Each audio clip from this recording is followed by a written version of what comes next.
One race left in the Season 9 GT Sprint Challenge here on RCI TV. Hello, everybody, and welcome.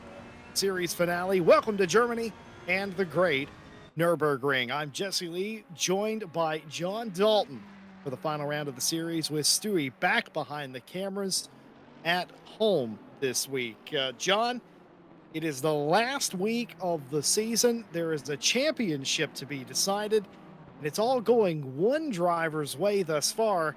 They still have to make it through this final race, and I don't see them on the board right now here in qualifying. Yeah, good evening, Jesse. It's great to be here on a Friday. Those of you that are regular to RCI TV will know I usually Mondays. But yeah, good change of scenery. Great to see some different drivers up and down the list. And like you say, the championship is all still to play for one man, Dylan Tan, I believe. But yeah, not seeing him on the list tonight. And if I'm right in saying, I don't think he's in attendance due to real life racing commitment from the Twitter thread I read the other day. That's very interesting as well, because what will this do to the championship? It's a 60-point championship deficit for Valentin Berrier and a 61-point deficit for Hugo Merrils. The French duo could walk away with a free championship here today. It all depends on how it all shakes out. Have to see, and we'll keep you rest of the situation. As for now, qualifying already underway, 15-minute session here, and of course points on offer for getting pole position, the final one of the season. Seville with the early provisional pole, a 53.747. That's a nice airplane. Also good enough for P1. Samir Foch in second place. That's as far up the grid as we've seen him in many weeks. Yeah, Samir Foch looking very competitive in the championship race, Jesse. Scanned down the board while I was preparing for tonight. And of course, we've got Valentin Barrier and Hugo Merrils separated by 1 point between the two of them. We've got Samir Foch and Cody Charat duking it out for fourth overall with 189 and 180 points. And Jonathan Seville just 1 point behind them all.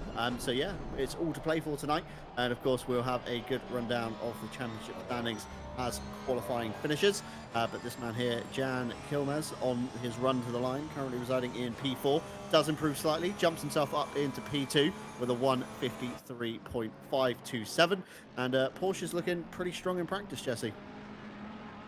Yeah, it really is. Porsche does particularly well around here, and doesn't really matter what the weather conditions are, but as far as weather conditions are concerned, it is just about perfect. 25 degrees C on the track, 18 ambient.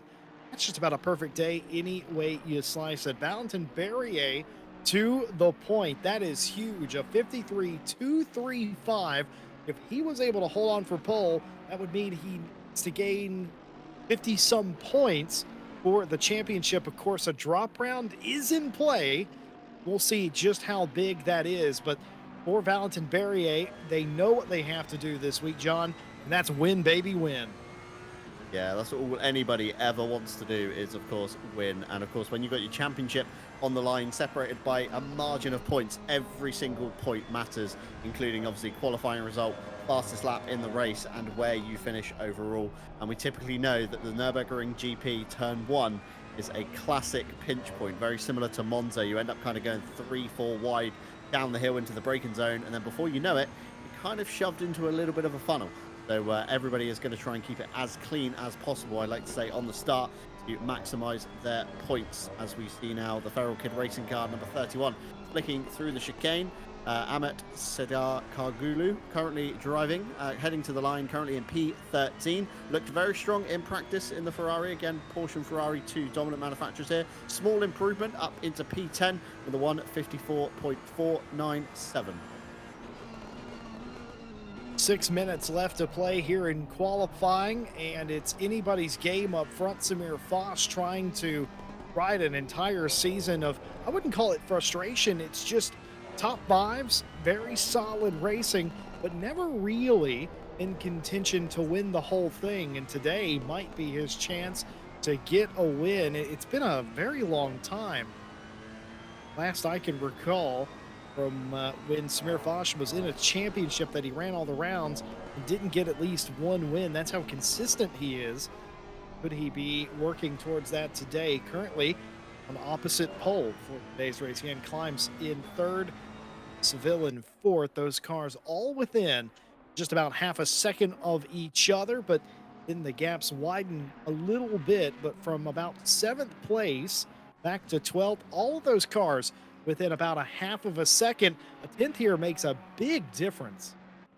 Yeah, every small margin, of course, does matter in a race. I mean, point 0.2 of a second doesn't seem that large of a margin in real life. If, myself and you, Jesse, both turned up at a venue 0.2 seconds apart, we'd practically arrive at the same time. But of course, in racing terms, 0.2 of a second over a few laps or so can slowly increase the gap to the car ahead. And of course, Samir Foch comes to the line. No improvement last time by. No bettering the 153.460. However, a driver that is, very competent and many hours logged in ACC, many endurance races ran, many, sprint races completed. So definitely a driver to kind of keep your eye on in the race. Said last time, I think I casted on Friday, that didn't have a particularly great qualifying from memory, but did find himself way up inside the top five after the checker flag dropped at the end. So definitely a driver to keep your eye on. And this man here as well, Thomas Ehrentraut. Again, another driver showing strong performances throughout the season and currently resides down in P11. So hoping he can also improve, Jesse. Certainly hope that they can. 4 minutes to go. Everybody pushing for a little bit extra. This isn't a racetrack known for invalidating laps, though that isn't the reprieve that you might think it is. The final couple of turns here, including the chicane, Coca-Cola curve, all that, very difficult. It's very easy to be up on your lap time and ruin it in the final moment. Scheckerman goes quicker there, gets P18 in the 911 silver class. Ehrentraut goes from outside the top 10 to P6. Cody Sherritt, another car that we're looking for an improvement from. A weird spot outside the top 5, unlike Sherritt this season. Yeah, Sherritt, again, another driver that's typically very, very strong in both qualifying and the race. And as we say that, he does jump up into P4. So good improvement there. And his rival McLaren, Jonathan Seville, currently residing in P5 as he comes down the hill towards turn 8. The Dunlop curve, two very different lines you can take around here. Jonathan Seville there demonstrating the kind of out and in line where you run typically quite deep on the brakes, use amber, kind of suck the car back down to this kind of second apex essentially, or some drivers brake quite hard, take quite a tight hugging inside line, and then use the camber of the road to kind of swoop themselves off as he now rounds up to the top of the hill on Kumo curve, turn 11, and then switches back to the left for the right-hand turn of Bit curve, turn 12. Now wants to maximize as much of a run as he can. It's a very long drag now down through the Hatzenbach's Bogen of turn 13 up to the Vidal chicane of 14 and 15. So a poor exit out of 12 can really impact your run up here, in a prime passing place. If you can get alongside your rival, makes it very awkward for them to go side by side through the chicane. Runs very wide on the exit, Jonathan Seville. I think that was an invalidation. Slams on the brakes to try and get a better run through the Coca-Cola curve of turn 16. Sets himself up for another lap, and he does have just another 2 in the bag, providing he's got enough fuel, Jesse. Well, I just said that it isn't a track where you get a lot of invalidations, but that's certainly an area you've got to watch out for the final couple of turns. As I mentioned a moment ago, everyone hustling around here to try and get something out of this. Michael Herman Fry is in an advantageous position right behind another car who hasn't quite yielded to them. Not really a problem at the moment, but could be at any particular moment. This is great, though. The Porsche, one of the slowest cars in the straight line, getting a tow by the Mercedes. That does nothing but help the little Porsche. Yeah, I was going to say, providing he doesn't catch the dirty air through the corners, this will be benefiting Michael Herman Fry by a lot. We all know in ACC the Porsche typically struggles with top end, but it's typically very good in the corners. As you see there, the big gain that Herman Fry got there onto the back of the Mercedes. Crosses the line, gets a P2 in the bag, Jesse, nonetheless, with a 153.367, and Walter Byan a 155.0. Sorry, 154.455 for his best lap, currently residing down in P12. Again, another driver we see a lot here at RCI. Normally finds himself around the top 10, just in or outside, and typically runs very good in the race as well. So, Belgian driver, one to keep an eye on here in the 183 Honda. I won't announce that team name just in case YouTube are listening, but flicks it through the Vidal What chicane. do you Very, mean? It's a I, perfectly I, normal I, team name. I think it could be, but Walter Byrne here looking very good on his last turn, coming out across the line, dips in the gravel just ever so slightly, runs to the line for a small improvement up into P9 with a 154.062. Jonathan Seville, your next driver through, jumps himself up into P3 with a 153.395 on the board. But no one is coming close to Valentin Barrier yet, Jesse, and not a lot of time left to improve in the session at the moment. Everybody now in the final lap of this qualifying session, the final qualifying session of the season. Points on offer in both classes for getting the pole position could be very precious points for those hoping to further bolster their total for the season. Time expires on the session. All flying laps definitely still count. Half the grid in the pit lane already, the other half still striving, trying to get one last lap, a golden lap, a buzzer beater, say here. Yeah, definitely. It's all about timing in qualifying, how you can maximize as much as you can, have the car at the lightest point on the best tires, as George Kiakowski finds himself dipping into the grass through the Vidal chicane, gets it very tight to the wall in the Coca-Cola curve and runs to the line. The 212 Scotsman crosses the line. Small improvement there up into P19. John Aracer improves to P18. And then we've got here Samir Foch, one of the last drivers on a hot lap. A little bit of traffic ahead of the McLaren. Hopefully not going to be too much of a hindrance. Both cars taking very tidy lines through the last chicane. Foch going to be affected somewhat by the dirty air, but not as much. Obviously in high-speed corners, crosses the line, fires himself back up to P2 on the grid. So starting on the outside of Valentin Barrier down to the first turn. And Danny Santo now for the Tire Sim Racing Esports. Vidal chicane flicks it through nicely over the curbs. The M4, one of the more favorable cars on the curbs. You do see in, many leagues, the M4s smashing curbs to death, whereas the Porsches, the Audi R8s are a little bit more careful as he now comes to the line. And a small improvement up into P7. That concludes your qualifying for That was exactly what Santo wanted. The Spaniard getting all the way up into that pole position. That helps his odds to win the championship in silver. Valentin Barrier doing his level best to do the exact same thing in the pro class. The 721 Honda on point for this race. Samir Foch joins him on the front row for the first time this season. Michael Herman Fry in third place with Jonathan Seville. Cody Sherritt rounds out the top five, and Valentin Barrier in that Honda quickest in sectors 1 and 2. But you got to go all the way back to Jan Climbs, I think that is, in sixth place before you get the quickest of all third sector. That is quite interesting. The Porsche quickest in the third sector. Nervous moments here in the end of the season. Nervous moments on the grid. Want to make sure everything's perfect. You've had 5 races up to this point, John, to consider where you stand. And this is exactly where everyone stands, starting with the pro class. Dylan Tan, not here tonight, will effectively use his drop round on this race, which means everything's somewhat wide open here tonight. It stands as a 60-point championship lead. Tan has over Valentin Barrier, who's looking for a miracle tonight. Hugo Merrils, who I also don't believe is here tonight, but is in third place currently, could be overtaken by second place qualifier Samir Foch in fourth place, 189 points. Cody Sherritt rounds out the top 5, 180. 1 point behind them, Jonathan Seville, 179. Savalainen on 142. Alessio Mellis on 126. 2 points behind them, Igor Ognarodikov with 124. Kieran Patterson, 105. Rounds out your top 10.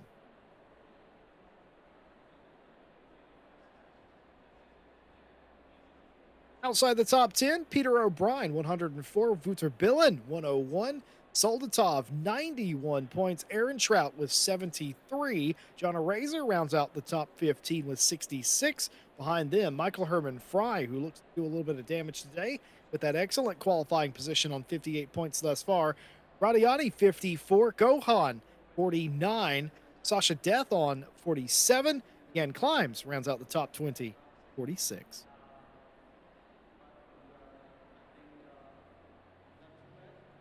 Sebastian Louis Alexander on 46 points, Jordan Daly on 37, Ayrton Stefano 25 points, and Anufriev with 0 points, still active in the championship. Everyone else has retired from the series. John Dalton, if we have silver championship points, take us away. Yeah, certainly so. We forgot to mention earlier, tonight we of course merged the splits. So split 1 and split 2 are both merged into one. Being told on my air by Stewie, we perhaps don't have silver championship standings to come as we circle back round of pro guys on that one. I'm going to safely assume it's a no. But we have merged the splits tonight. So those of you that are new to RCI TV and not sure what the number boards represent next to each drivers on the circuit, anybody with a white background to their name, so with the 721, for example, white background, means that they are in split 1, aka the pro class. And anybody with a slightly grayed background, so the first one you'll see on the left table up will be P7, the number 94. Anyone with a grey background, of course, represents split 2, or the silver class as such. And you know as well as I do, Jesse, they may be silver by name, but some of them are not silver by nature. No, absolutely not. Nothing says that a silver driver can't be as fast as a pro driver. In fact, the difference between a pro driver and a silver driver isn't your one lap pace, it's more your consistency, your knowledge base, and of course, how well you race over a period of an hour. That's where that usually shows up. But we have seen that both in the real life GT World Series and the sim racing counterpart, that silver drivers on a good day can take it to some of these pros, much to the annoyance of some of the pros I've talked to in the past. You don't want to get beat by a silver driver, but hey, it happens some of the time. Yeah, it certainly does. You know, we all have our good days, we all have our bad days. If you catch a silver driver on his good day and you're on your slightly worse day, maybe might not go your way. But speaking of pros, of course, have a very exciting event happening this year. Some of you may have heard about it. It is, of course, the RCI 6-hour Challenge Esports Series. We have 5 rounds with 50 teams, limited tire sets, a custom BOP, and a forecasted 5-figure. This has gone up since I last checked it, Jesse. €11,000 prize pool. The series aims to showcase the absolute best of what sim racing has to offer on Assetto Corsa Competizione. And we've, of course, got some big names already signed up and qualified, such as SPP, FFS Racing, Ren Velton, Aspar Esports, 1FF, Barless Esports, Hyper Esports, and Wild Things Racing Team. And also Mantha Tan Racing from the real-life series of GT. SMP Racing currently topping the pre-qualifying from UKOG, also known as George Boothby and Malinowski, hot on their heels, followed by FFS Racing. But of course, if paid esports leagues are not the one for you, alongside the esports series, we'll also be offering a free event running on Saturdays with no entry fees and no prize pool on the table. Pre-qualifying is also open for that one now. And for those of you not competing in either, we will also be running a giveaway here at RCI TV in conjunction with our partner Fanatec, with more details still to be revealed on that one later on. And I, for one, cannot wait to find out, Jesse. Yeah, absolutely. I mean, there's so many big names in that esports series that just this week have signed up. The series went from almost ram-packed full to overflowing with top-level teams in the span of 7 days. And it's great to have them. I have no idea, after calling races with all of these big-name teams over the last couple of years, I genuinely, with the rule set they're going to have to adhere to here at RCI, the way the BOP works, all of those things, I have no idea who's going to be the championship favorite right now. And I also not to play spoiler, I've heard a couple of rumors that there's a couple of other teams that haven't officially signed up yet, but will likely also be taking part at some point. But they haven't made an announcement about it, so I shall not spoil that. Quite interesting. And you know what's interesting about running the Saturday race? Obviously, the community-driven series as well. I think it's possible to do both. Yeah, I think I did see Ryan Gill get asked a question the other day in the esports chat. Can I drive the paid series as well as the free series? And I believe the answer was yes, you can, Jesse. Yeah, I think Ryan Gill's argument was if you really want to commit your entire weekend, it is great practice, but it's a lot of practice.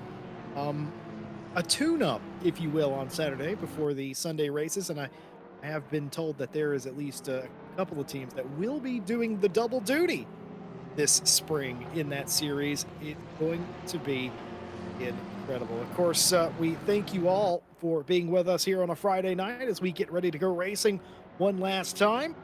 And a big thank you to our partners, in particular, AK Esports, leader in esports management and competitions.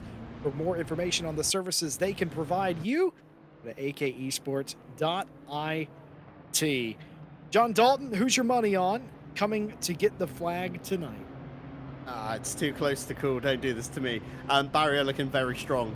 So I would put my money probably on that Honda. I reckon it's gonna streak away. Bosch is gonna be the kind of cork in the bottle.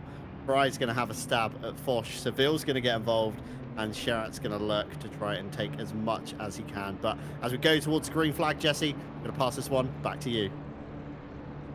Well, here we go. The final race, 65 minutes to decide a champion, to decide the final points positions. The cars are away. The green flag is down, and we're racing down into turn one. It's a good jump by Foch. Foch is going to try and pin into turn one the Honda, and he's just about done it a little bit ahead. Side by side, the Honda has the inside, maybe a little bit of a touch, and they're still side by side as they enter the arena. 2 and 3 wide behind them. Nobody making significant contact as it looks like they just about get through there cleanly. Look at this through the arena section. Foch down the inside. The reverse is true. Now the Honda has the correct line. They just about get through. Still thinking about going side by side, Dalton. Yeah, absolutely crazy scenes now as we head down the hill towards the latter half of the lap. Turn 6 and 7 of the Ford curve. Drivers now in single file. I think we had a little bit of a collision through Mercedes Arena, turn 4 possibly on that one. Turn 3 into 4. I'm going to have to maybe check back on that one. But Danny Santo looking very good as well on the start. And I believe somebody has come a cropper, number 30. Whoever that may be at the moment does seem to be slightly out of sync now as we head up the hill through the Schumacher S's. Obviously, no side-by-sides to be had there. Very tricky corner to even go through single file, let alone side-by-side, as every car now streams through. And Cody Sherratt looks like he's off into the wall, possibly. Jan Climb's involved in that one, and it is a purple Porsche coming back onto the track in front of our silver pole position sitter, Danny Santo, to the outside through the bit curve down to the Hudson Back Bogan. A little bit of a bump there, believed, from Danny Santo behind, but everybody kind of making it out slightly alive. Cody Sherratt with some big damage, I think, from clattering the Armco quite hard that we saw. Well, a hectic first part of the lap there. A couple of cars going off, some damage. Cody Sherratt has, I don't know, I suspect they might have been a little bit of the victim there. Contact with Climbs, perhaps. They race each other still, but several positions down from where they would have liked to have been. Tamir Foch still on the back of Barry up front. They're continuing to work that out as it's worked out for P10 here. Sherratt does get by the Porsche. Superior power down the straight for the McLaren, as it turned out. Here's Daniel Durrett. Oh my goodness, this is in the arena section, and that was 3 into 1 doesn't go. Yeah, that was the first of the incidents, and I think we had another incident later on in the next corner, this left bend that we see here that we just cammed away from. as Kieran Patterson now finds himself in a little bit of a sandwich. It looks like Samir Foch behind, but it isn't. It is, of course, the number 31 of Kargulu who finds himself in the single file train. And we see, whoa, big lunge there in the background from one of the Audi R8s, I believe, on possibly the Aston Martin. Sasha Death nearly coming to her death indeed, with an Audi R8 firing it around the outside into turn 7. Not where you typically expect to find a car, Jesse, and the outside line through the bottom of the hill of the Dunlop curve, of course, doesn't work. All the marbles kind of gain up there. The corner is cambered down to the inside, so makes it very tricky to go around the outside. But now looking back from Sasha Death's rear wing towards, I would say it's Varga, but it's not. The timing board hasn't updated, because that's definitely not a Mercedes behind. Of course, an Audi, possibly Dominicus on that one. I think they've switched positions just as they cross the timing board, which is causing some big confusion as Kwiatkowski goes very wide. And here we see the replay of Cody Surratt and Jan Claims coming up to the back, to the top of the hill just after the Schumacher S's. And Surratt looks like he moved across ever so slightly on Climbs, and Climbs kind of had nowhere to go. They were already kind of committed to their braking point. I wonder if Sherritt thought or didn't realize the car was going to lunge. That looked like under braking, the car just kind of went a little bit right. No idea why you would turn right there on your own accord, but it makes no difference. Contact made. Sherritt paying the ultimate price there, but ended up getting the position back after all of that was said and done anyway. Of course, we have our lovely stewards with us this evening. Certainly be taking a look at that and more. We'll keep you updated as things get posted. We were taking a look at Sasha Death a moment ago, and what a race it was for Death. I forget what the name of that team is. Death Racing, Death Motors, something like that. They had a pretty good race at Misano. In fact, was one of the more exciting cars to watch over the course of that 65-minute race. Going to recapture that here today. See if they're able to do that. Somebody else trying to capture that was O'Brien, who we were riding on board with, but this is the Feral Kid Racing 888 Ferrari. That's never not fun to say, John. Samir Foch not letting Valentin Berrier get away here. I would have expected the Honda to have a little bit more pace. I wonder if Berrier is driving to a limit right now on purpose.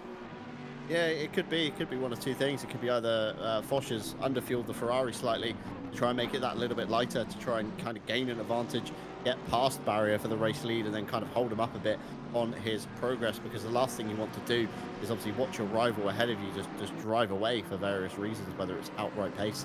Obviously, if you can capture some more pace back from that by taking out some fuel, just running your stint a little bit shorter, as we see a move here on Brian Shakerman. Kieran Patterson to the outside in the Vidal chicane, not a move that typically tends to work. That's another sequence of corners that going side by side through rarely ever works, and normally your rival that sat behind you, in this case Kargulu, will probably be the bigger gainer when you eventually end up holding yourself up.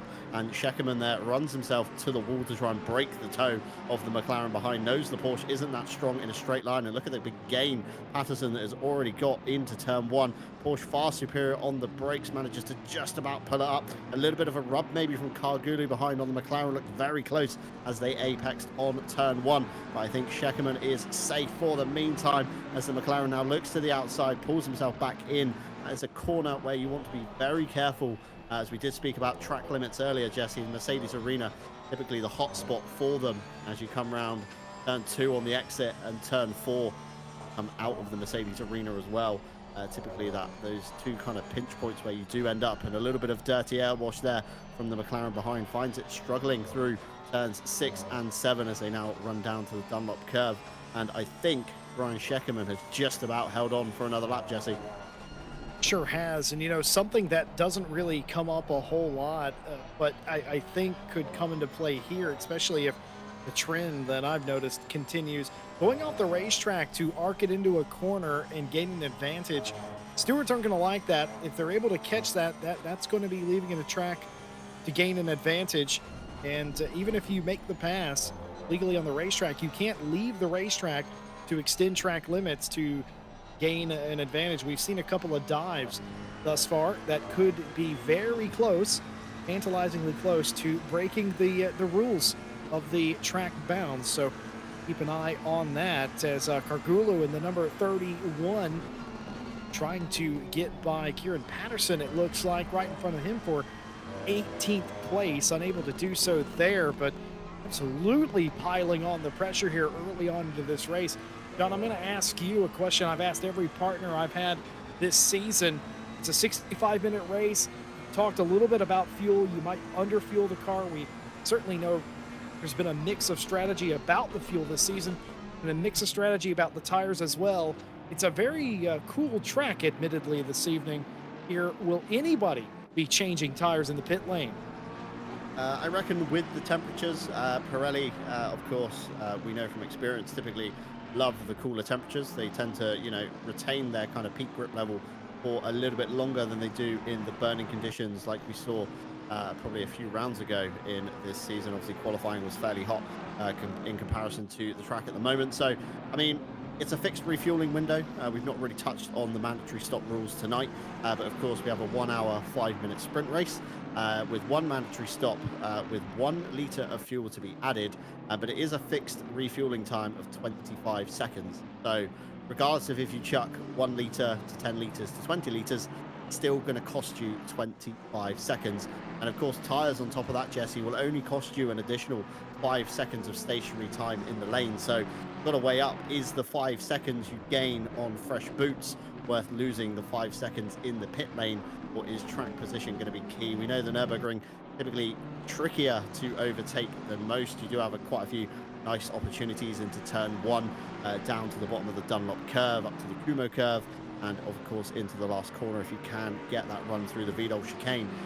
But it's one of them, Jesse. It's kind of wide open. No matter what you do, you're going to kind of shoot yourself in the foot, whether you value tires a lot more, you value having a heavier car, going that little bit longer, coming in just for that kind of final splash of a bit of fuel just to get you to the end, or will you, of course, run and change tires at the halfway point?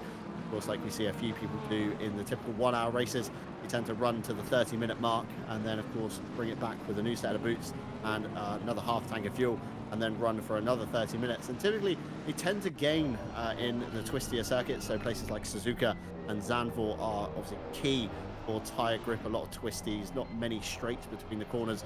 Whereas in Nurburgring, typically there's not many high-load corners on the circuit, maybe 6 and 7 being one of them. Turn kind of 12 if you get it a little bit wrong and you start understeering through there. But most of the corners are relatively, slow and tame. So I would say nobody is going to be taking tyres tonight, although we're going to have to keep an eye on the broadcaster tool to see how people finish going in and out of the lane.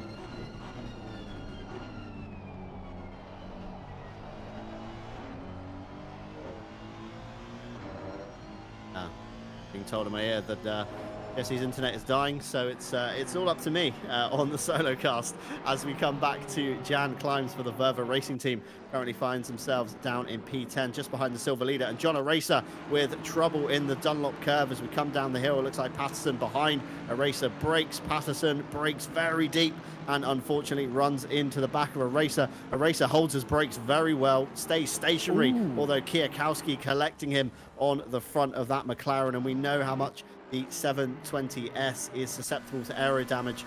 Ran it in a good season with Seb and Tom, and anytime you take a knock on the front or the rear of that car, it just feels completely disjointed. So it's not going to be a pretty drive, and probably Cody Sherratt as well, who licked the arm code quite hard.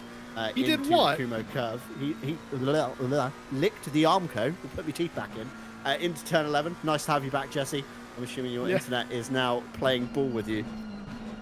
Yeah, it's a very blustery day here that you can never tell what's going to happen. So I do apologize for the intermittent technical issues. But beyond that, John, I would never leave you on purpose. Something. There was only one set of tire tracks because you were driving me. Another inspirational quotes like that. Cody Sherratt trying to drive back through the field, was down to P11, remind you, early on after spinning themselves, admittedly, off the nose of another car, Jan Climb's car, to be precise. They've made it all the way back up to 8th place. So even with the contact, and I do believe they made it all the way to the wall, John, now do correct me if I'm wrong about that, but even still, that car has a pretty nice amount of speed in it. Yeah, they did. Collected the Armco quite hard on the outside of the Kumo curve, and then ran down the extra tarmac and found their way back onto the circuit. But As I was saying while you're gone, Jesse, the 720S very susceptible to aero changes and damage. It's, you know, one of those cars that rely heavily on downforce for a lot of its grip, not a lot of mechanical grip in it. So as soon as you damage, you know, the front or the rear of that car, it just feels so disjointed. Does not drive the same as, you know, if you knock a front end of a Mercedes or a Porsche, you know, it stays relatively balanced. Even the M4, for example, that we see ahead of Jan Climbs here. But yeah, it's one of those cars that's just a nightmare to drive with any kind of damage. So I'll be expecting Sherratt to take a slightly longer stop, maybe, just to repair some of that bodywork damage they've sustained. Close racing all up and down the field. Now, a lot of tracks, they get particularly strung out, and they will eventually at some point in this race sort it out, but still early days here. I say early days, we're about 15 minutes into the race. Where does the time go? But nothing sorted between any of the top 10 here. Of course, Yen Climbs, the unwilling participant in the early incident. The River Racing Porsche trying to get by the silver championship leader and leader of the silver race, Danny Santo in the 94. Remember, Santo qualified on pole position and looks like they are on pace to win a championship here today. But John, you know as good as I do, racing with a lead, significant lead at that, just means you have to be a little bit more careful of things around you. You cannot get too cavalier in a situation like this. It can evaporate in an instant. Oh, a little bit of contact, Sasha Death there. The Death Racing car picking up a couple of spots here, and there's a log jam behind them. Yeah, Kwiatkowski looking to split the two down the middle. Unfortunately, not getting enough of an overlap on Death Racing. And Scheckerman there, big sideways moment through turn 6 and loses out to Dominicus into turn 7 as well. So in the blink of an eye, Scheckerman has gone back nearly 3 places nearly. He was on the back of Death, and then all of a sudden he's right at the back of the queue, coming under pressure from Varga in the 88 Mercedes, but finds his way back up the inside of the Dunlop curve of Dominicus and runs up to the Schumacher S's, goes very defensive, shallows his line off, big wiggle, through the gravel goes Scheckerman, taking a shortcut. The Audi R8 we should see somewhere ahead, he is there, and dropping back another 2 places, Jesse. So that's an absolute rotten lap. We were saying, you know, with a big championship lead, you can't be too complacent. But, you know, just going backwards so fast in such a short span of time is it's going to be detrimental for a points haul. Sure is. And for anyone wondering why there are huge sand pits around the Schumacher S's, that's exactly why. When it goes wrong there, it goes wrong in an absolute hurry. Sand pit, the gravel trap rather, able to keep that car off the wall, rejoins the race, and that was a scary moment. That could have been big. Surprised nobody got turned there. Sebastian Louis Alexander, the virtual drivers by TX3 car, working on Rilano for the 11th place spot. Trying to figure it out. Equal machinery here, so no faster on the straights, no faster in the corners. You're just going to have to be a little bit better driver if you want by in this situation.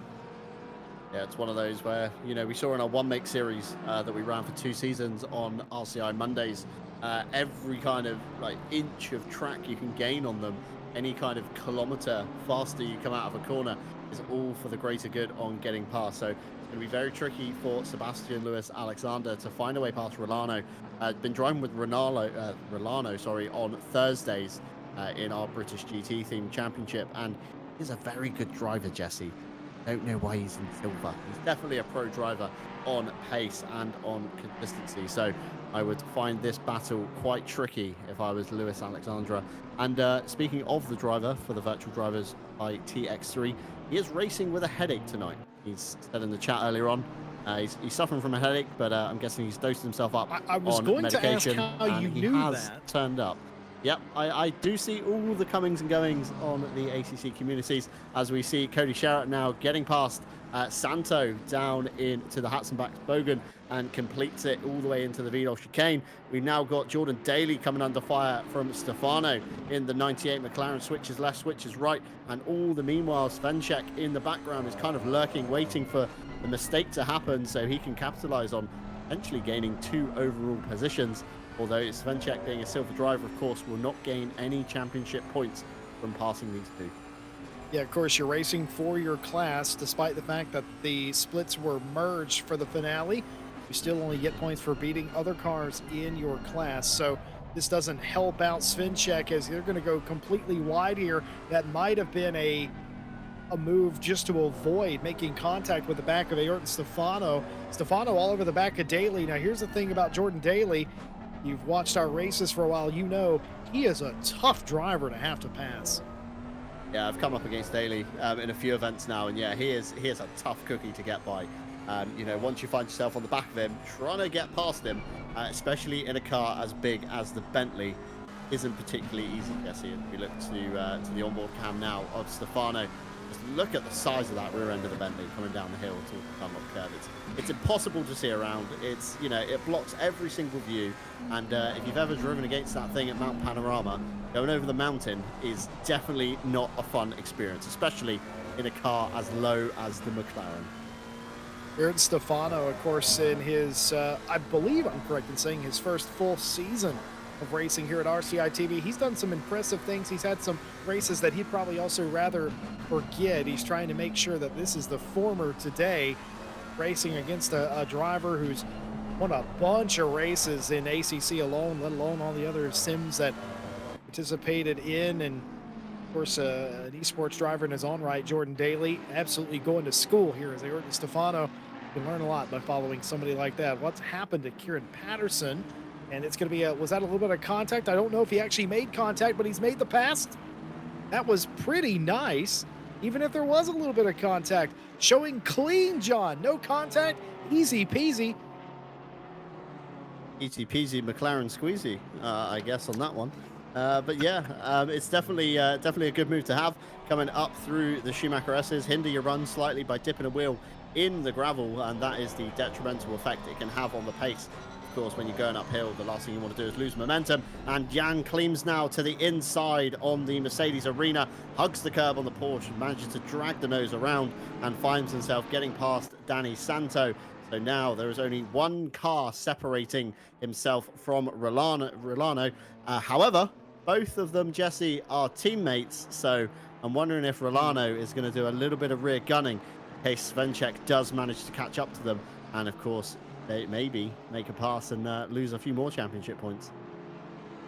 Yeah, what I can tell you, of course, is the Silver Championship. We didn't have standings for it, but Danny Santo leads that championship. They've got 255 points. Gargulu is in second place in that championship, 219 points. Joshua Leishman in third place with 181. Hey, we know them. They're in third place, a little bit further back. So really, Santo is only fighting Gargulu, and it's a good point. Would Rolano play rear gunner for them? Doesn't have to at the time being. Gargulu not on the podium as of yet. No real threat there.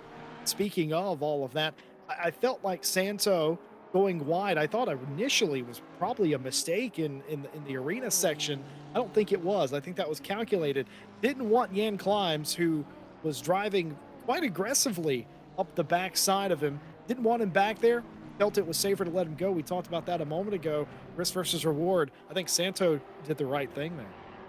Yeah, that's it. It's all about that risk versus reward. As you said, Jesse, the last thing you want is, of course, Jan Kleems being, overly aggressive to try and make the move, capture rear quarter, and then before you know it, you find yourself sideways in the middle of the track with all of your silver rivals passing on by you. And similarly on Thursday, had a similar scenario with Andy Boardman. It's raining, very dangerous conditions, and Andy Boardman caught me at a very alarming rate. And if I'm honest, I let him go. I wasn't prepared to fight him. I didn't want to lose any ground, and I thought if I take a second, then I'm definitely playing it safe. However, strategy came back to my favor later on in the race, shall we say, as it dried up. It didn't dry up as quickly as we thought it would initially.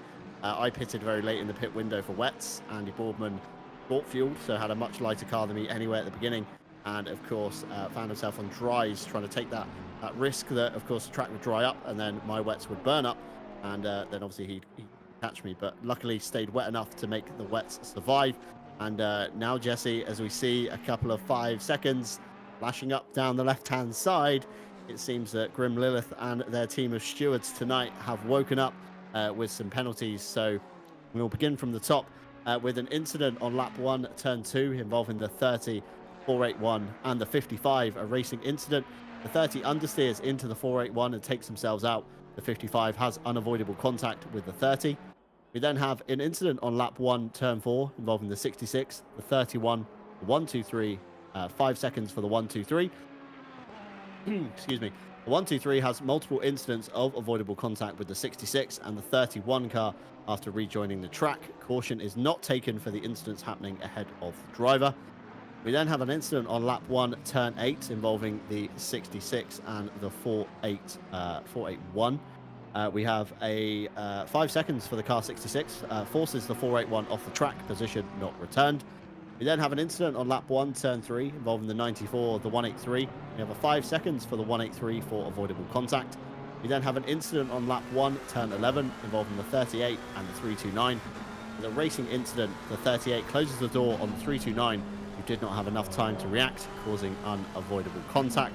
And that is, of course, I believe, Jan Climbs and Sherat on that one. We then have an incident on lap 1, turn 3, involving the 98 and the 123. We have a 5 seconds for the 98. Of course, causes contact with the 123, causing a half spin with further contact. Incident on lap 2, turn 1, involving the 98 and the 311. The racing incident, minor contact. And an incident on lap 4, turn 1, involving the 123 and the 31, with a racing incident, minor contact. Incident on lap 4, turn 1, involving the 481 and the 23. We have a warning for the 481 for avoidable contact. An incident on lap 5, turn 3, involving the 23, the 30, a drive-through for the 30, who takes out the 23 with position not returned. We then have an incident on lap 5, turn 8, involving the 94 and the 38, racing incident, minor contact. An incident on lap 6, turn 2, involving the 107 and the 98 and the 197. We have a warning for the 98, causing avoidable contact with the 98 on the 107 and unavoidable contact then by the 197. We then have an incident lap 6, turn 8, involving the 699, the 123, with a 15 seconds for the 123, with a takeout position return, so slightly more lenient than usual. An incident on lap 7, turn 14, involving the 107 and the 98, racing incident, minor contact. As we flick to a race replay here, Reese Wilkinson, this is one of the incidents possibly that I'm reading out, I believe. Very big collection there from, I believe, the Canadian driver in the green car. We then have an incident on lap 7, turn 14, involving the 107 and the 98 for a racing incident, minor contact. Incident on lap 8, turn 1, involving the 481 and the 30. Have a drive-through for the 30. The 30 takes out the 481, which is what we just witnessed, actually, with the green and the red car. And Daniel Giorete here in the pit lane with a disqualification, which is what I'm now getting onto for involving the 30. Disqualification for the number 30 for reaching the penalty points limit for a single round. Why has found himself, unfortunately, in the pit lane.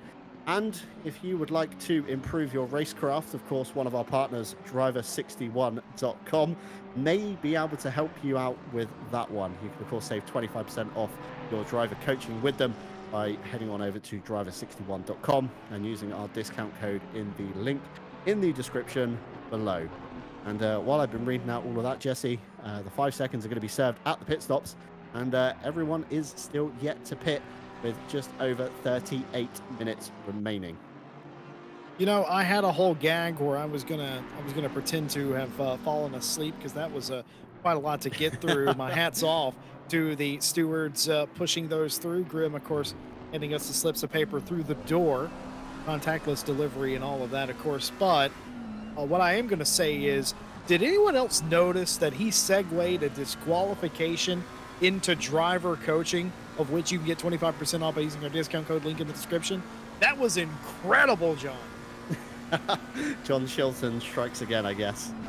Oh my goodness, that was incredible, and so is this. Aaron Stefano is getting as close as humanly possible to the back of Daly and has now called it quits. Stefano wants out from behind the big Bentley and has come down the pit lane. They will be among the first. Varga has also been down the pit lane. Ross also in the 69 McLaren down the lane now.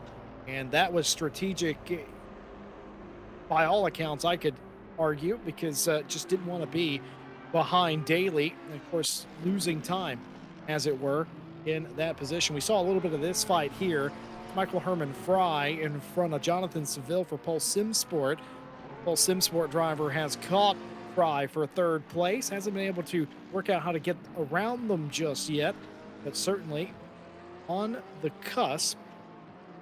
Thinking about it now, in this situation, John, what do you reckon? Come down pit lane, do what Ayrton did, or do you tough it out and try to make the pass on the racetrack?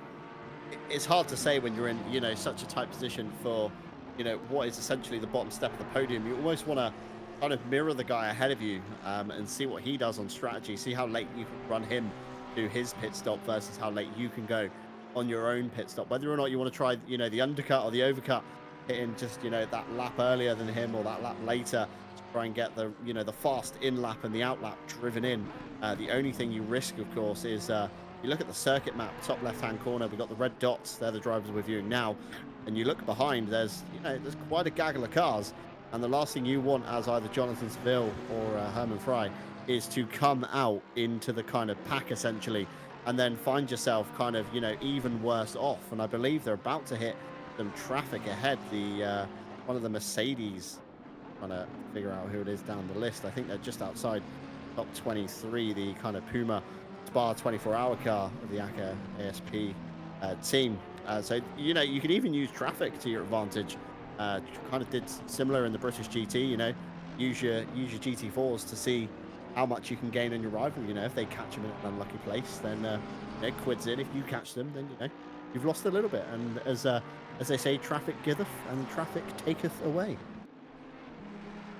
Indeed the case. Valentin Berrier continues to lead the race. He's got the fastest lap of the race and is in no way threatened by anyone behind him at the moment. Samir Foch, 3.7 seconds behind them. Foch, of course, not threatened either, and soon will realize, if he hasn't already, that there's a battle on for third place, which further bolsters his position in second place. Season Foch has had second place almost feels like a win, surely. Hasn't quite had the pace of some of the competitors, but always runs good here. It's doing exactly that here. Valentin Berrier looking to get a second win on the season and at least make the championship close. I don't know if it's going to be enough, folks. I have been doing the math. As you might expect, I have been factoring in the drop round. It's going to be close, but I don't think it will be enough. But we will show you the final standings after the race conclusion today. We're halfway into the race. John Dalton, I want to talk more pitch strategy. Sherritt's been in. Daly's been in. We saw Stefano come in. Nobody else really from the top 15 has come in. It's halfway. Shouldn't we be seeing pit stops? Yeah, we should be seeing a lot more coming down the lane, I would say, Jesse, than we already have. Typically, you run about halfway to a stint, typically in ACC, if there's a mandatory stop in the middle of the race. Of course, if weather is a factor, such as Thursday, where it went wet to dry, you do want to leave it as late as you can to see what the forecast is doing.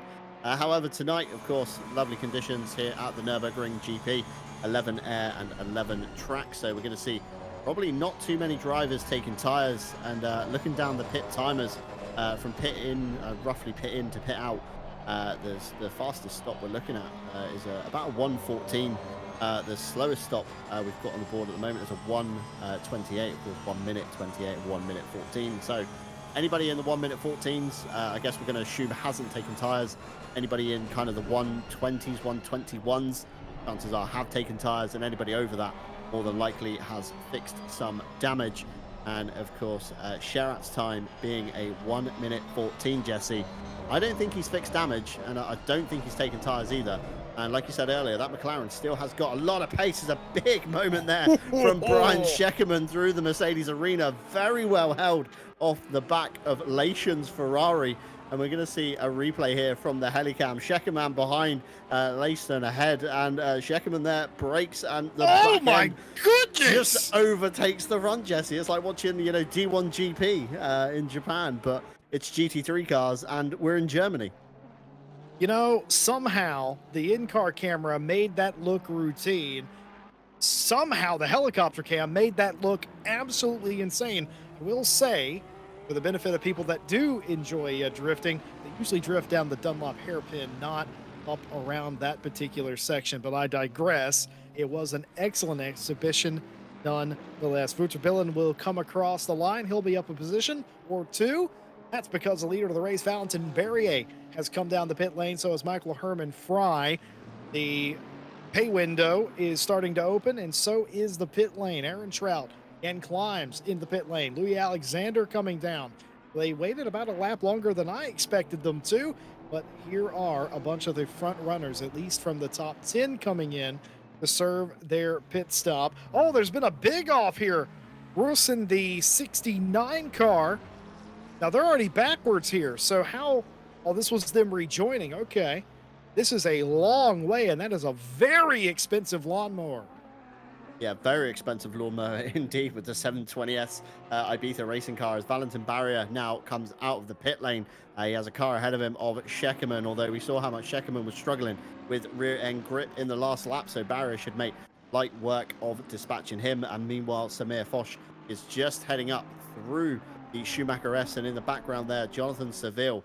I put money on the Spin for Roos coming out of this turn here, the Kumo curve, dipping a wheel kind of over the curb a little bit too much.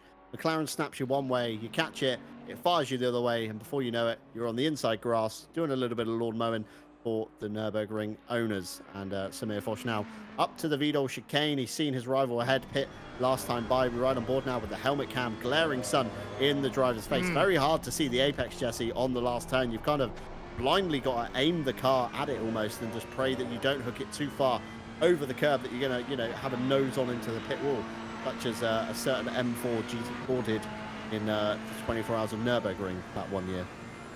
Yeah, I would like to think that our event managers, race admins, I would like to think they know what they're doing, and I would believe they have set this as a twilight on the season and a twilight on the race. And of course, that does make visibility coming into the Coca-Cola curve quite horrible, especially if you can appreciate having to race people, as many are doing through there.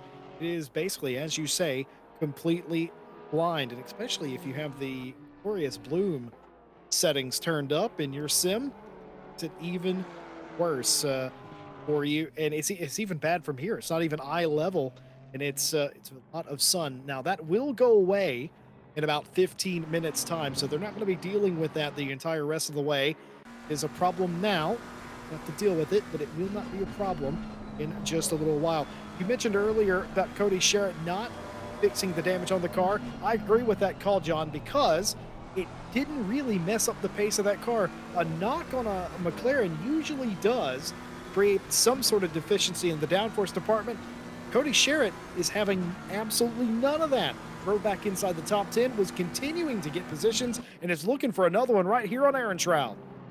Yeah, Aaron Trout to the outside, Sherratt on the inside. Sherratt runs himself a little bit deep, allows Aaron Trout to get that swooping line around the outside and still hold it to the inside. Elbows out, boys, because we're side by side going through turn 2, and Sherratt finds himself unluckily missing out on making the move stick. However, good pace, like you said, Jesse, from that McLaren still. I think he's probably, hit the barrier kind of side on more than the nose side of the car. So the majority of the damage being down the driver's door. And speaking of down, here comes Samir Foch down pit lane in the 888 Feral Kid Racing Ferrari. We're of course looking out for Valentin Barrier, his nearest rival, who was ahead of him on track by a considerable margin. And Cody Sherritt, of course, one of the first drivers to find themselves down the pit lane. And looking at the pit stop times, Jesse, Valentin Barrier with a 1:13.5 from pit in to pit out. Herman Fry with a 1:13.7, and Jonathan Seville, who, remember, they were locked bumper to bumper in their fight, matched that time with a 1:13.7 as well. So pit stop times tonight looking very competitive and not looking like a lot of folk are taking themselves a new set of Pirellis, Jesse. Certainly not the case. Definitely not, as Valentin Barrier rounds the last corner. We're, of course, looking to the left on the board. Samir Foch is just off the jacks and rolling. However, Barrier flies on past down the start-finish straight, and we should see the red Ferrari, there we go, emerging from the pits. We jump on board just to see the kind of gap, and we just saw Barrier's rear end of the Honda disappearing through the apex of turn 1. And Svenček, meanwhile, has shoved himself up into P1. just by not pitting. So, you know, if you want to claim a lap lead in a race, then don't pit until the window closes and claim that lap lead and then come in and do your stop. But Cody Chirac still finds himself behind Aaron Trout going into turn one. No move to be had this time. And Samir Foch's teammate now finds himself behind Rolano. And ahead of Rolano, you've got Jordan Daly, and ahead of him, you've got the teammate Santo in the 94. So we're going to see if Rolano is going to make it very hard for Cargulu to come by and take an extra set of points away from his teammate Santo. Yeah, this is not what Santo wanted. Santo, of course, does have a championship lead. Stewie, our lovely broadcaster, we were reading out the penalties to you. You would have noticed in the top right corner of the screen, that was the top 8 or 10 cars in the silver class. That was the snapshot of what the standings looked like prior to qualifying today. There it is in fact. So it's not a dire situation for Danny Santo in any way. They've got a considerable gap. They can't afford to have any accidents today because they've already used their sign out. That's what the red S is. They have signed out, and that uses effectively your drop round in the championship. So for instance, if Santo would to DNF this race and Cargulu would go on just to get podium level points, that would swing the championship in their favor for today. But job number one for Cargulu is to get by Rolano, which, as you said, is Santo's teammate. I don't think Santo is going to do anything unsportsmanlike at all, but I don't think he's going to be pulling over for him either. Yeah, certainly in the same boat. You know, the guy's a fair racer, Rolano from the British GT Championship. Holy Cody moly. Chirac. Oh my goodness! Firing. Yeah, Climbs just about lost it. Look at this. I was too busy looking at Chirac, I think, to notice Climbs in the background, but Chirac clattering the anti-cuts very hard indeed. And yeah, look at that slide. I think we're going to start a drifting championship here at RCI soon, Jesse, with the amount of slides we're seeing tonight. It's great fun to see the Porsches driving on the limit. I tell you what, we'll sell you the whole seat, folks at home, but you're only going to need the edge. We start doing drifting competitions. John, you and I would be excellent at that, judging drifting comps. Absolutely. I'm pretty sure I know a good drift when I see one. So yeah, absolutely. I'd be keen. We'll have to look into this, Jesse. I absolutely would love to do that. Cargulu continuing to try and get by him. A little bit of tap maybe down into one. Not heavy F at all. Rolano defending. Leaves the door open here slightly. Cargulu thinks about finding his way in there, and my goodness, you couldn't have been any closer. I reckon the Ferrari splitter just about tucked under the rear diffuser of that BMW.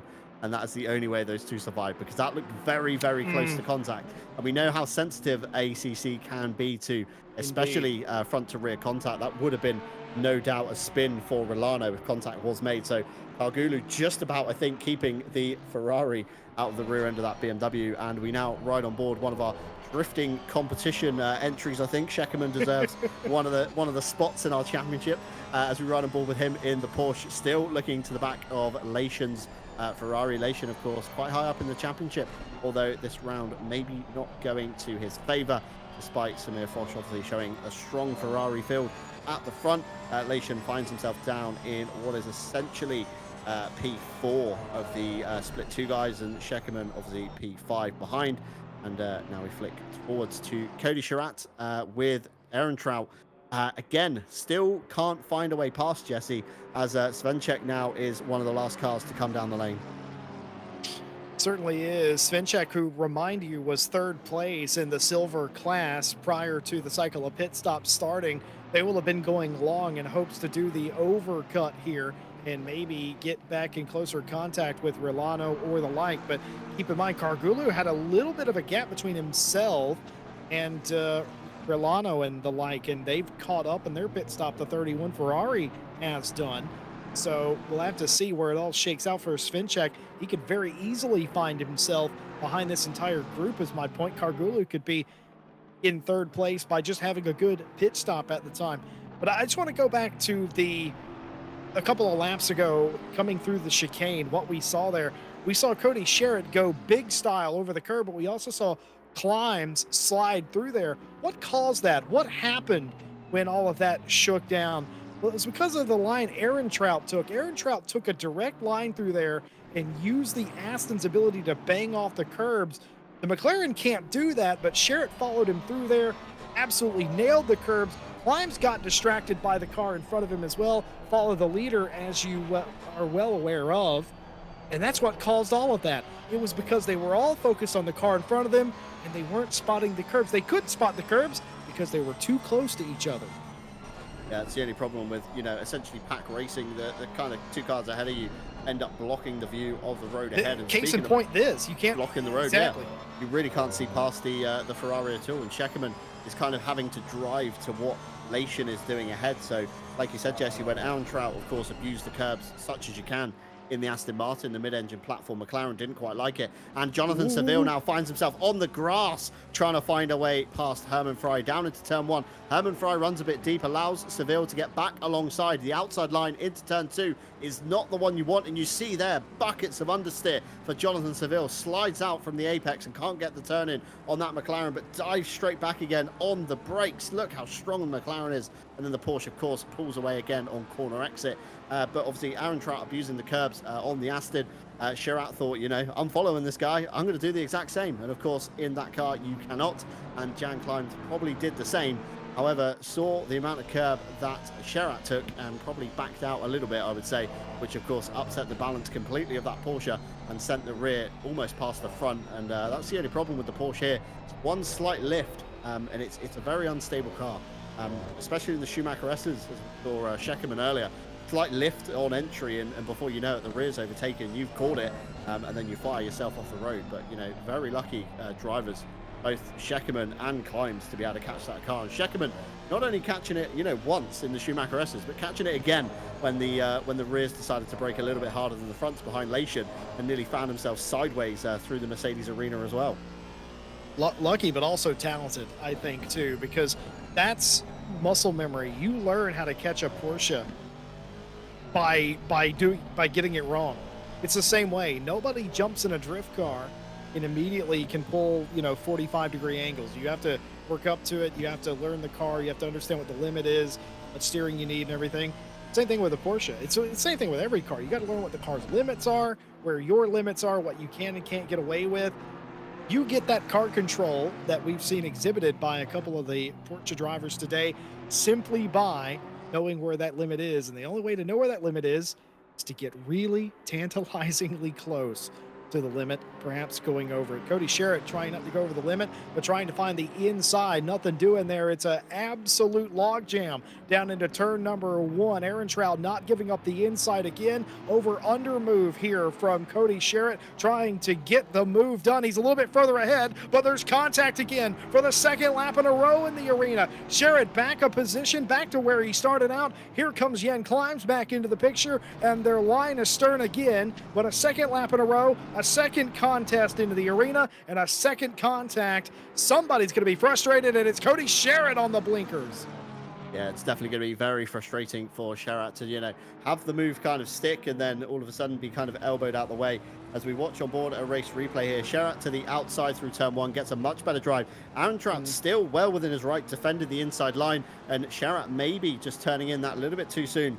Thought he cleared the nose of the Aston already, went for the apex, and unfortunately, Aaron Trout's 999 Aston is still on the inside and going nowhere. So going to be another one for the stewards to look into. And Grim has fired across another sheet of paper we're going back to lap 8 now. Lap 8, turn 5, involving the 911 and the 247. The no further action. The 911 goes wide on exit with the car on its side, causing contact. It loses out, so no penalty is given. We then have an incident on lap 16, turn 6, involving the 69 and the 98. I believe that could have been the Roos incident that we saw the back end of, Jesse. Warning for car 69 for avoidable contact. Then we have an incident on lap 19, turn 2, involving the 999 and the 38. This is Sherat, so watch this one. Racing incident, minor contact. And an incident on lap 20, turn 13, involving the 89 and the 31. Once again, racing incident, minor contact.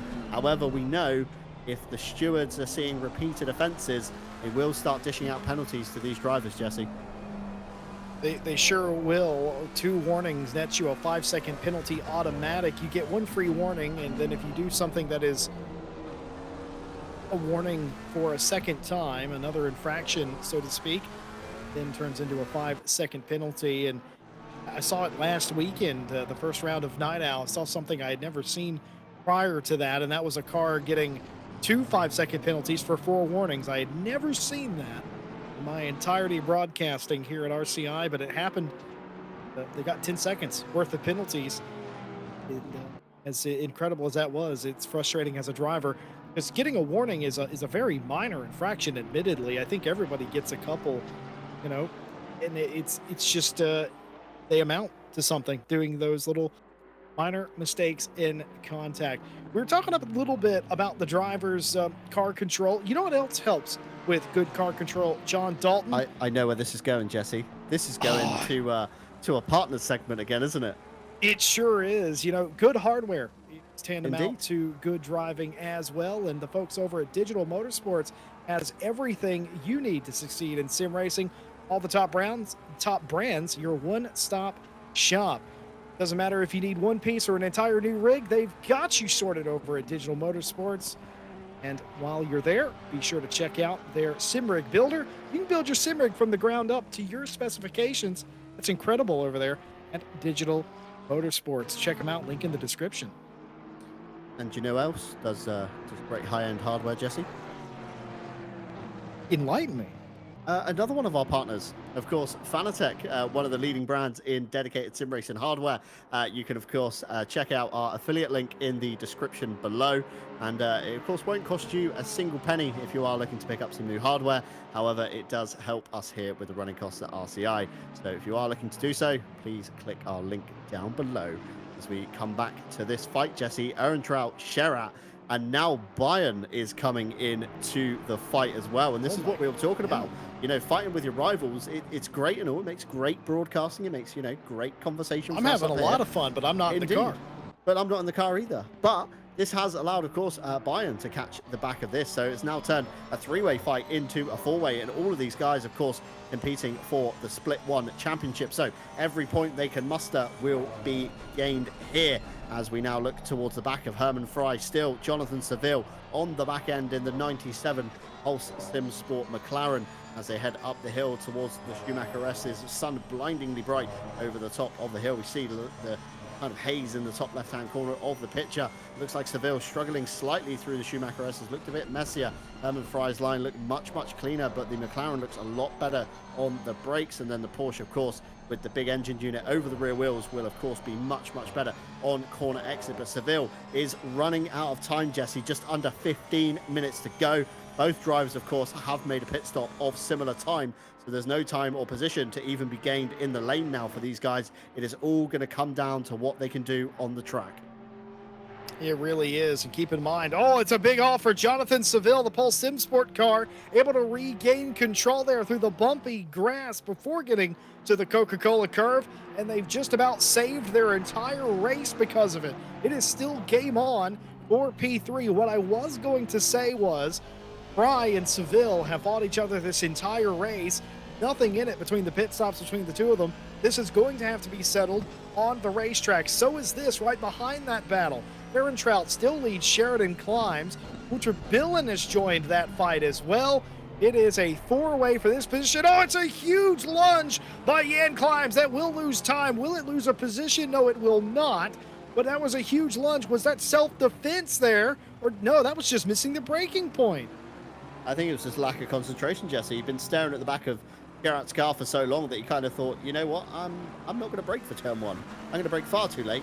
And unfortunately does run himself a little bit wide. Either that, or he didn't realize how much of a speed gain he had from, of course, the 2 cars ahead. Got 2 cars punching a giant hole in the air. Going to be that little bit faster, especially in the Porsche, and maybe not expected to carry as much speed down to turn 1. Chose his regular braking point, and unfortunately about 10 meters too late, and found himself running wide nearly into the extra tarmac. And of course has allowed Walter Bayern to catch even more to the back of him, and has now separated him from the back of Cody Sherat. So Sherat can now get his head down, get focused on the back of Ehrentraut's Aston as they come up the hill. The Aston looking far superior over the curbs for the Schumacher S's. Looks like it's got much more grunt as well than the McLaren accelerating off the corners. I remember the Aston many patches ago used to be quite lazy on corner exit. The turbo spool would be the killer on it, but I remember one of the BOP changes was for the Aston's turbo. It certainly looks like it's been working. Certainly has. Somebody's going to win this battle, and that the overarching theme is whoever wins this battle is likely going to be they're going to be the lucky benefactor, and that might be Jan Climbs, that might be Wouter Billen at some point as well. Keep in mind, Cody Sherritt probably not too pleased with how Aaron Trout's raced him. I'm sure Aaron Trout probably feels the same, probably feels that Sherritt took some exceptions as well. Meanwhile, Jan Climbs is like, I just wish you'd wreck each other and get out of my way so I can take the 5th place position, and I don't actually have to pass somebody. Of course, Climbs is a little bit stressed because now Wouter Billen's behind them in a car that is considerably quicker in a straight line, but nobody able to make a clean pass here. We've seen several attempts by all these drivers, usually coming to mild contact. I think I'm safe in saying that it was mild enough that didn't warrant anything from the stewards, but beyond that, tensions building up. The final 11 minutes of a season, you don't want to be the odd man out. Everybody fighting for a top 5 spot. And by the way, the battle for P3 cooled off for the time being. 1.1 seconds between Fry and Seville, but Seville is closing in a little bit again, maybe for one last ditch effort attempt. He's going to have to get his skates on, Jesse. Just over 11 minutes to go. Of course, nearly 2 minutes a lap here at the Nurburgring, so doesn't really translate to many more times by. But Jan Climbs definitely looks like the stronger car out of this train. We saw him outbrake himself into turn 1 a few laps ago, and now he finds himself all over the back again of Sherritt and Aaron Trout. As now Sherritt looks to the inside of Aaron Trout, still not close enough to make a move. I'm wondering if the damage on that McLaren is just the hindrance on Aaron Trout clawing on to that 5th place. But look how much Climbs gains in the corners. It's crazy. And then the Porsche, of course, not too good in a straight line, although with a tow of another car can be quite strong indeed.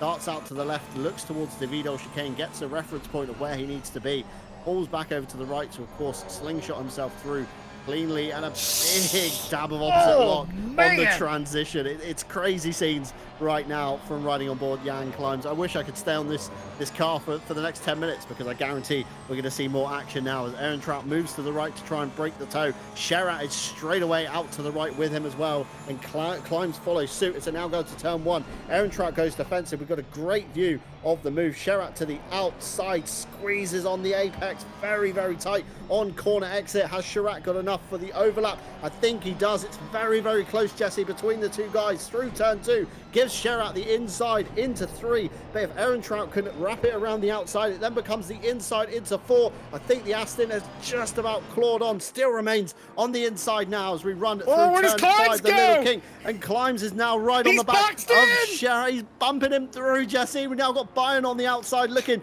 to capitalize on this, and Aaron Trout loses out. However, he's back to the outside again for 7, the Ford curve, before the run down the hill. Contact! There's contact! All 4 of them touch!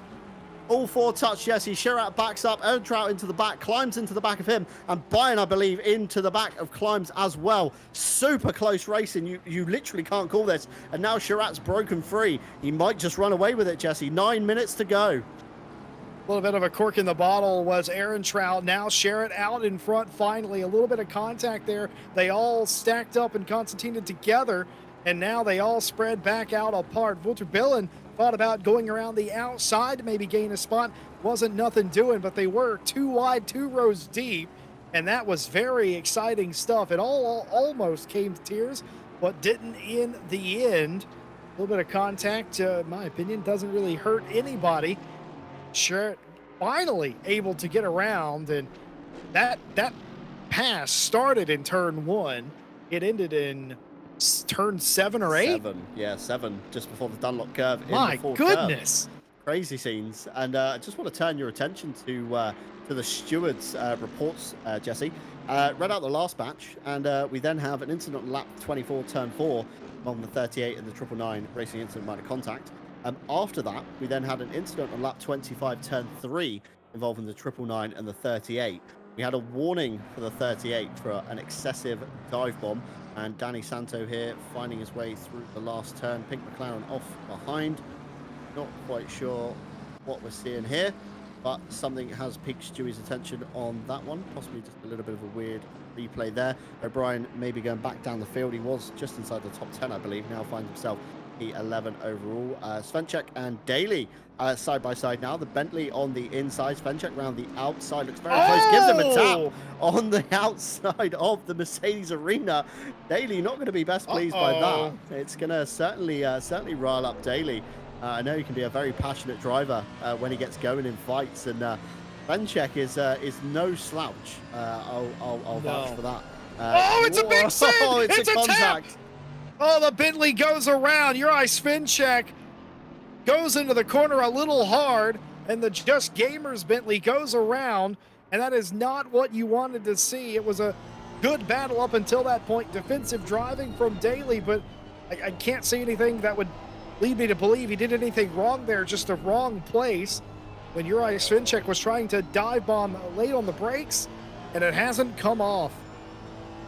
Yeah, certainly not. Just definitely not what you want to see, especially Daly, of course, being a pro car and Svenchek being a split 2 car. Two guys, of course, that aren't even going to change any championship points if they did switch positions. And then Svenchek, of course, has to dispatch of O'Brien and then catch up to the back of Santo and get past Santo in a little under 7 minutes. There's a big armful of opposite lock there from Walter Bayern. Runs out the Coca-Cola curve, looking to the back of Jan Climbs. This man here, Rolano, is now on the back of Svenchek, and if he wants to delay him to his teammate, he's going to be hustling the back of that Mercedes non-stop to try and see what he can do. And looking at Svenchek's pit timer, 1:14 from entry to exit, roughly, on that one. So no tyres taken. I'm wondering if Daly it was just struggling with the pace of that Bentley, the grip of the Bentley, of course, through the Mercedes arena. Probably a very slow set of corners. It's a big car to, lumber around the switchbacks from left to right. So possibly the Mercedes just that little bit kinder on its tyres at this stage of the race. Well, final 6 minutes of the race. Everybody take a deep breath. I don't think we're done here simply because Wouter Billen in the Weishite 183 isn't quite done with Jan Climbs. Climbs still trying to get by Aaron Trout. Aaron Trout, by the way, hasn't really fallen off the back of Cody Sherritt. I think we would have expected a little bit more than a 1 second gap. It's been that way for about a lap and a half. No gain or loss there for 5th versus 6th place as they're all still in a line together. I wonder if the draft is helping keep everybody together somehow still, but my goodness, we have had the last 15 minutes has been absolutely off the chart. And if this is your first RCI race that you've ever seen, first of all, welcome in. We are very glad to have you along with us as always. Number 2, yes, this is quite normal, actually. Indeed. Exciting stuff here at RCI. Like Jesse says, if it is your first event or first time watching us here on RCI TV and you want to get involved, you of course can head on over to our website racerci.com, where you'll find all the event information, a handy little calendar when all those events are going down as well. And speaking of the calendar, it's been so exciting today, we've not really had time to touch on it. This weekend, on Saturday, tomorrow, we have no less than two RCI events. With the RCI goes iRacing with our Charlotte 75 event. 50 laps around Charlotte Motor Speedway in the Street Stock Series. Over in the Discord, do we still have some some iRacing codes, Jesse, to give away? I would assume so. I would like to say so. I don't want to. I don't know that for sure, but I'm just going to go ahead and say it anyway. Of course we do. I don't want to false advertise or nothing, but if you do head on over to our Discord, we do have some iRacing codes available for those wanting to dip their toe in another sim. We've got 3 months on a free trial for new accounts only. Perfect to test, obviously, if iRacing is what you want to do and just dip your toe in the water with RCI. And alternatively, we do have a 12-month account plan for $49.99. Again, both prices in USD and for new accounts only. An ideal if you wanted to take part in all of our iRacing events over the next year. And details on how to claim these found in our Discord server with a link in the description below. And also on Saturday, we have round 2 of the Night Owl heading back to this place here, the Nurburgring. Next week, Monday, we begin our new championship with the Euromasters Season 3. European manufacturers take a tour of Europe from Spain to Italy, on to Hungary, back into Germany, and down to France, with some great new names on the pre-qualifying list that I've not seen usually race on Mondays. And if you fancy your chances, head on over to the website. And Tuesday takes us back to iRacing for our road series, heading to Charlotte Motor Speedway Roval. So not the oval, road oval as such, as we see Jonathan Seville now trying to stick a move to Herman Fry, pinching him to the inside of turn 2. We know how this ends, Jesse, and it's never pretty. And Seville, I think, cut his losses there, tucks back in behind Herman Fry, just over 2.5 minutes to go to make a move. And Jan Climbs now finds himself under fire from Walter Bayern. And we did say the fights from these guys have brought Bayern into the picture. He does have a crack through turn 1, but can't make it stick into 2. And of course, the Charlotte Roval with the MX-5 and GT4 cars before we got brutally interrupted by some exciting track action. Wednesday this week, we do have an empty slot. And Thursday, we are back into the British GT phase with GT3 and GT4 sharing the same track with round 4 heading to Snetterton. And Svenček has just picked up a drive through, Jesse, probably for track limits, I would say, because I've got nothing. I've just been told in my ear it's possibly from killing Daly, being told. So yeah, yes, Daly being bumped, yep. And of course being punted around. Svenček with a drive through, so a trundle down pit lane.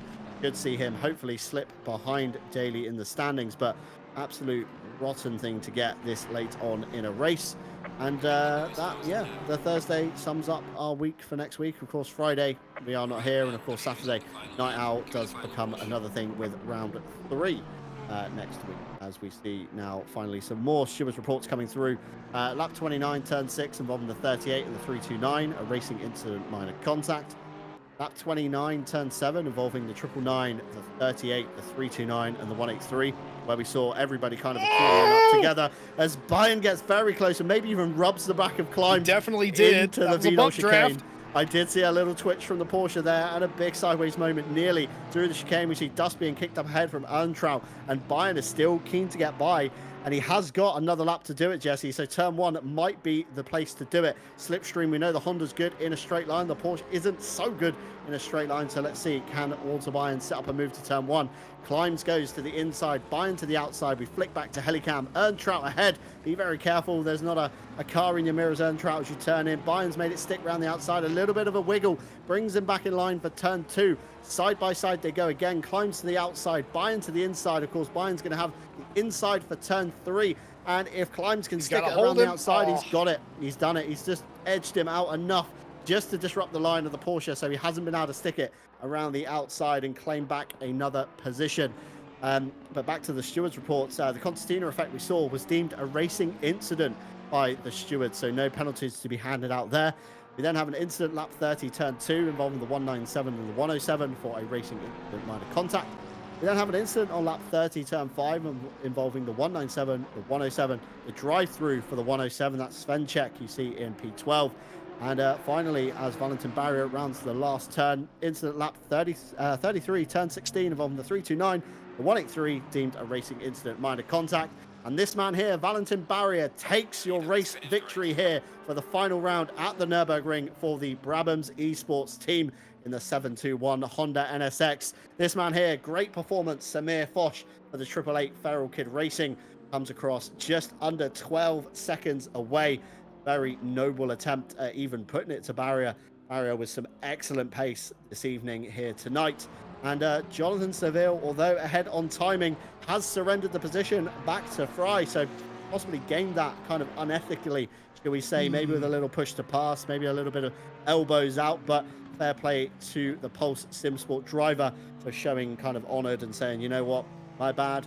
After you, sir, you have the position back, because the live timing, Jesse, definitely put him in third, and this could be a replay. It sure is. We'll see exactly what happens. The Porsche in front, it's going to be contact, a little bit of a spin, opposite lock, and that's exactly what happened there, as the position was given back to Michael Herman Fry. I think appropriately so. My hats off to Seville. They raced the entire race, basically, the two of them fighting over third. It came down to that. Seville didn't want to take it that way. Probably also realized that he would get a quite harsh penalty had he not given that back to begin with. Everybody else coming across the line. Of course, Danny Santo crosses the line, winning it in the silver class, winning the championship as well. What a perfect day it was for the 94 BMW, winning the silver championship here in the Dying Light and everybody else coming across the line. Ryan Scheckerman put on a show today. Didn't quite light up the scoreboard, but lit up the tires, and that was good enough for me. Full credit marks, if you ask me. Everybody else finishing up. We are going to, of course, get you the final standings of the series and confirm the two champions. I'm quite sure Dylan Tan still won this championship, despite the fact that Valentin Berrier won his second race of the season, got max points today, but I'm afraid it might have been just a bridge too far for Valentin Berrier. We will, of course, confirm that because I have been wrong before. And as always, due to the late race antics, everything is pending post race stewarding. John Dalton, it was a spirited race. You could tell it was the last race of the season. Everybody getting their elbows out. Nurburgring always seems to deliver close racing action. It sure did today. Yeah, Nurburgring's one of those great circuits where you've got a lot of switchbacks, you've got a lot of up and unders you can do, turn 1 to 2. If you get a good run through the Mercedes arena around the outside, it suddenly becomes the inside. And I believe, Jesse Lee, if I'm right in saying, these are your final results. And I didn't want to say earlier in the broadcast, but Legion of Racers were very confident that Dylan Tan had won this series, even not attending the last event. So they must have done the maths in the background to obviously comment this on Twitter.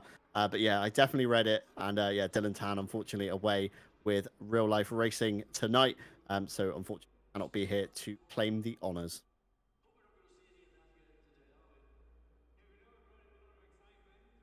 And look through your results here. We move on to the second page. We see Aaron Trout there in P12, managed to hold off Jan Climbs overall. P16. That was another fight we saw. Sasha Death with down in 18th. Got the two Johns, 19th and 20th, locked together. Two very different machineries, very similar kind of paces there. Jordan Daly, 21st overall in the Bentley, a noble effort there. And of course, everybody else below with a dash next to their name has unfortunately signed out. That rounds out pro class standings. And I'm not sure Jesse's going to have the silver ones. Yes. We give Stewie a second. We might have them. And meanwhile, while we wait a second, we can, of course, our last partner for tonight, that we haven't mentioned at all, Jesse, of course, Go Setups, one of the premium esports setup stores for ACC. Setups for all skill levels, ranging, from your popular meta cars, if it were, right down. I noticed the other day, Jesse, they have a Jaguar pack on there. They do indeed. They They do. have a pack for almost every car. I'm not gonna try to sell them short, but they've got packs for pretty much every car at every racetrack, and that's incredible. And I'm gonna tell you something about that Jag. That's tantalizing to me to try to pick that up. Yeah, it's crazy. I wonder how competitive the Jag can be with a good setup I bet with a underneath Go it. setup, it would be quite competitive. I've seen people pull off miracles in the Jag. I expect nothing less from them. As we see on your screen, not the traditional standings format that we used to. What do you mean? Uh, It's completely normal in every it's, way. This is I what mean, they it's always look it's like. it's normal if you look at the website every day for your I standings, I, I Jesse. just want to say, our broadcaster Stewie, who is also the man who puts the pixels on the screen and also keeps the site going and all that stuff. Brilliant man, and his ingenuity knows no limits. Look at this job he's done to crop this out and bring the standings. Go ahead, John. Take us through 'em. Improvise, adapt, and overcome, I believe is what you're looking for there, Jesse. But Danny Santo doing more than enough there to secure first position away from Kargulu, who, of course, comes in second. Lation, a Welsh driver, comes in third. Svenchek finds himself down in fourth, just about missing out. Had it not been maybe for the 30-second penalty for the daily move that was, a bit unnecessary, he might have found himself on the bottom step of the podium. We got Kiyakowski in seventh, another competent driver I've dealt with on Thursdays. Looking down the list, we got Scheckerman, our number one drift representative here in the RCI discords and channels. In 16th, we've got Roskam, who hasn't showed up for a few rounds, all the way down in 18th, another name I recognize. And then a couple more towards the bottom. There was even a Lexus picked early on, Jesse. Sutcliffe did choose the Lexus. I'd have loved to have seen that a bit more. Yeah, of course. Was a couple of cars we didn't get to see throughout the entire season, but we did have a pretty decent parity inside the top 10. BMWs, Ferraris, Mercedes. I think you've got an Aston in there. And well, folks, it was a fantastic season that saw Dylan Tan dominate early and often. Valentin Berrier did everything in their power to try and claw it back, but came up just shy, even though they got max points for the final race. It was the second win of the season. It was an impressive win, a dominant win, and a deserved win. Everybody squabbling behind them surely helped the cause. And what about Danny Santo? Ran a clean race all day, kept their nose clean, just like they had done all season long. And in the end, worthy champion in silver. What's next for the Friday Championship? Well, I can't tell you just yet. I'd get yelled at if I did. But rest assured, more Friday racing action coming at you soon. We'll be right here to bring it to you. For the time being, for the next couple of series, we're going to be in low power mode here at RCI TV.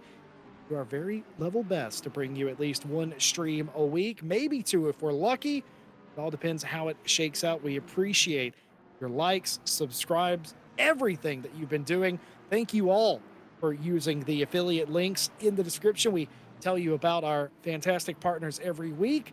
We know that you're using the affiliate links and making setup purchases and going to fanatech.com, making purchases like that. We definitely appreciate that. And one last time, we invite you to check out all the folks that support us. You can do that by clicking on the links in the description. John Dalton, it was a very hotly contested race inside the top 10. A lot of argy-bargy fender banging and a great way to go out. Yeah, it's been a great season, Jesse. I mean, I was here at the start. I'm here for the end for the last one, and yeah, the first one is just as good as the last one as well. And of course, all the folks at home that tune into RCI TV, like you say, Jesse, everything is greatly appreciated. From all of our sponsors or partners, sorry, AK Esports, Driver61.com, Fanatec, digitalmotorsports.com, and Go Setups. It's great to have these brands on board with RCI, and being able to work alongside them to make everything we do here possible is very much appreciated. And remember, you can of course check out all of our links below, including Discord, Twitter, Instagram, and Facebook, where you can find all exciting Hey, we're stuff using that our goes Twitter on. now. We are. You know what I'm saying? We are regularly absolutely tweeting. on it. We are on the Twitter sphere. And Instagram is, Shuey just said in my ear, is very I, updated. I'm too old for Instagram. I don't even know what that is. That's a young person's app. I maybe heard than I Jesse. heard it's a place where you go to post messages and stories. And I thought that was interesting. I don't know what that means. Yeah, near enough. I mean, I won't dive into it, but you can follow all of our esports escapades over on Twitter and Instagram, where we post regular updates from the races we're partaking in. And I believe this weekend, Jesse, is Flex Stream again. with Oh the cash man, split. it's a big weekend. You got VCO and the Flex Stream race at the same time. They're both at Watkins Glen, two very different cars, but one's a 9-hour race, one's a 24-hour race, and a couple of our drivers, sports series, are doing double duty. It's going to be a long weekend. Of course, they're also fighting for a championship in the Prez series as well. They're leading that championship. In fact, hoping to close it down. It is. It's been a heck of a season, and they've gotten so good at working together this season. And setups have been on par. Everything has been going well. We'll see how it turns out after the weekend is over. Yeah, it's great to see, of course, everybody branching out into different communities and everything kind of synergizing as one. But I think, Jesse Lee, it's that time of the evening where we say farewell to each other and, of course, say farewell to you guys at home. As Jesse mentioned, we will be running on a lower power mode over the next couple of weeks than usual, but we will aim to deliver, of course, quality broadcasts, as always, here at RCI TV. So from myself, John Dalton, from Jesse Lee alongside me, from Stewie Harmon behind the cameras, and of course, from all of our live stewards who partook tonight, And all of you at home watching this, and any drivers that are watching back, we bid you farewell, and we hope to catch you in another event here at RCI TV. Farewell.